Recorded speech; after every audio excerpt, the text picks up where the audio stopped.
Hi everyone! Kamusta kayo? Welcome back to another video. And for today's video guys, ay samahan nyo kami na pumunta sa church. So today is Saturday and yan yung church service namin dito sa Midlands. So ayan, papunta na kami sa bus stop kung saan kami sumasakay ng bus papuntang train station. And ang ano lang dito guys is hindi dumating yung 11:30 na bus.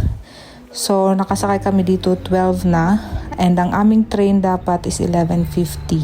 So hindi na namin naabutan yung 11:50 na train. So pagdating namin sa train station is grabe takbo namin kasi yung next na train is 12:15. So imagine 12:06 kami dumating sa train station.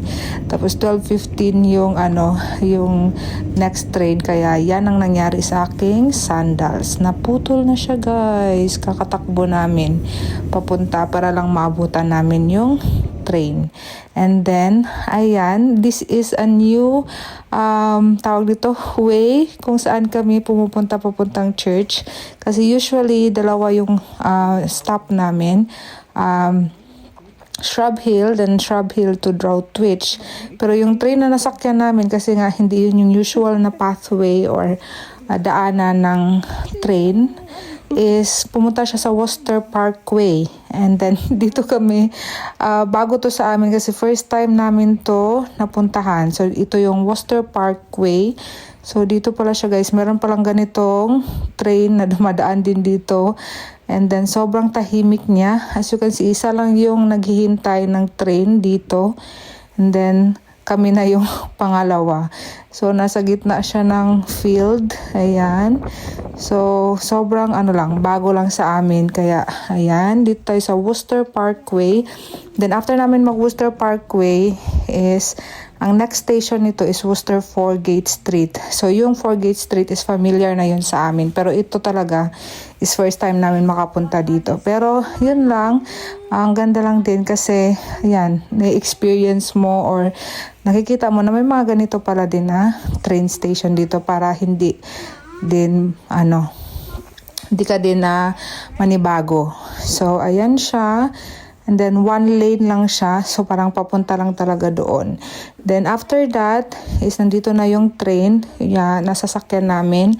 And ang baba nga nito is Worcester Foregate Street. And doon na sa Worcester Foregate Street is hindi na kami mawawala doon kasi nga sanay na kami doon. Then after that guys is as you can see putol pa rin yung socks or yung sandals ko. So nakapaa lang ako niyan. Yan. So, ayan, nakapaa na lang ako papunta sa church na paglakad. Tapos nagpabili na lang ako kay Dada ng tsinelas pagdating namin doon sa church.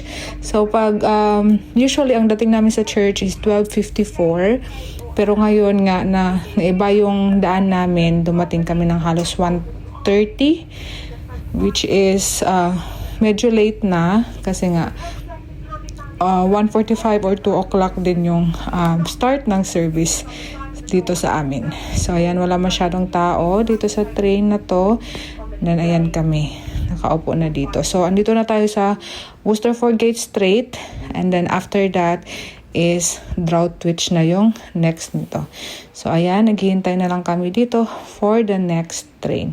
Dala namin yung mga i-share namin for our food fellowship later after ng church service. So, andito na kami sa venue kung saan kami nag-attend ng church. So, ayan na sila. Dumating na din yung mga kasama namin. Naayos lang namin yung mga upuan. Then, fast forward, dito na tayo sa tithes and offering na portion. So, first is, nag-opening prayer kami, praise and worship, testimony, word, tithes and offering, and then after na tithes and offering is closing prayer, and then yun na yung fellowship sa food fellowship. Then after that, magkukwentuhan lang and uwi na.